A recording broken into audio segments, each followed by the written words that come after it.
Today I want to show you how to approve or disapprove a post from your system. When you log into your app.socialpostwizard.com, you'll see a login page that looks like this with your name of your company here at the top and here. On the left-hand side, you want to come down to posts, and in posts, you'll see an area where all of your posts are at, and they'll either be in a list view or a grid view, depending on what your particular flavor is. Primarily, you'll be looking at things that it'll normally look like this, where it's the posts say ready for review. This is what you're looking for. Okay.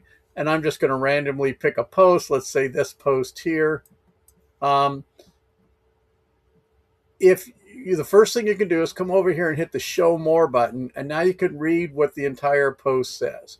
Tired of posts that don't fit your vibe? Our AI tool, actually, that's a pretty nice post. So I like it. I'm just going to hit the approve button and we're done. That's all there is to approving a post. If for some reason there's a post that just does not work for you for some reason or another, okay, what you could do is you can come down here into comments, click on comments and say, cancel this or something along those lines, okay? Do not use this post. Something to let us know you don't want that post, okay?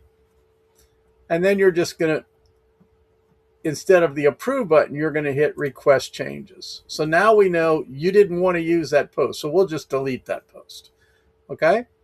So that's how simple it is. You can either tell us you don't want it or tell us you do want it. Nice and easy.